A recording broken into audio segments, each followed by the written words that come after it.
Hey, this is Rob with SepticRooter. I'm out here performing this septic inspection for a customer in Stone Mountain. I was able to come out here and help this customer based off of a relationship that I have with a big plumbing company in Atlanta, and I really appreciate the folks over there at R.S. Andrews for allowing me the opportunity to come out here and talk about this. If you come out and look at this septic system, there's a couple things you notice. The lid right there has been replaced, and there's a green plastic riser sticking up through the ground, and that allowed me to look down into the septic tank without digging it up and basically determine that, hey, this septic tank's nothing but water on the inside. It actually doesn't need to get pumped out.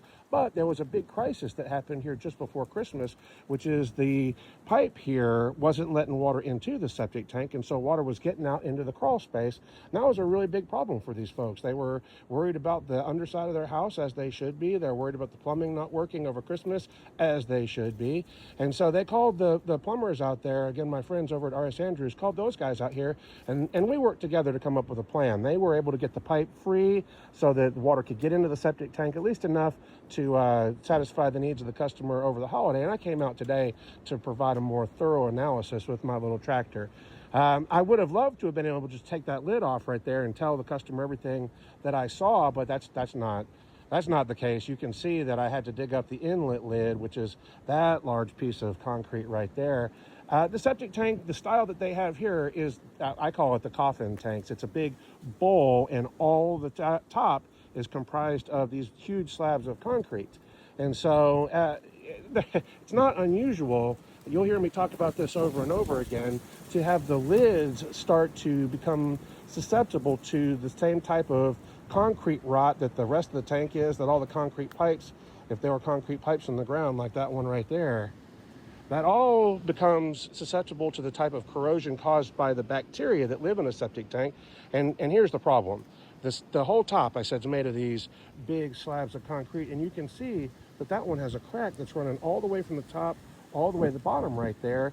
There's nothing. There's no center support to that at all to keep it out of the septic tank. There's nothing but a thin edge of concrete that thing rests on this side, and then in the middle there's nothing holding it up on the edges. And so I get calls all the time from people where they just wonder why there's a big hole in their yard. They're concerned. They were cutting the grass and they felt a jar up underneath of them. That's these things being brittle and getting ready to fall in, and they finally do. So that's something that I noticed. Listen, this is the importance of a septic inspection. These people haven't lived here but since October. The sellers claim to have had a septic inspection, but that wasn't done. You can see how I'm the first person to dig this up in ages. When they replaced that lid over there, this is really dangerous. They left the old lid on top of this one, making it so that I couldn't hardly identify where to dig and where not to. The reason that we're experiencing the backup, the reason that they called the plumber, the reason that the plumber called me, is because there's definitely a problem that you can't solve from there. You can't solve it from there. This pipe, and it has to do with the lazy way that these people installed everything that I can see. That were here last, they installed that, they installed the pipe.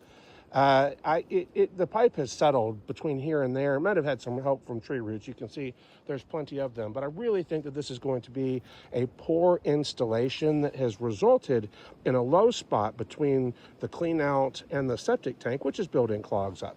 You can look down here in the clean out now. You can see that there's water in it. You can see that there is a clog right here. That's telling me that because the septic tank is at a operational level, water's making it out, and I don't see any evidence of it being real high. What I do see is evidence of that pipe coming into the septic tank uphill. And that's in violation of the third rule of plumbing. You know, hot water goes on the left, cold water goes on the right, all water goes downhill. I'm going to provide this customer with a quote to fix the things that I see that are wrong here right now, including getting the pipe to go downhill the whole way, to replace this lid, to clean the roots out. But I'm also going to provide an estimate for us to replace this septic tank. I hate this style. I don't like how dangerous they are.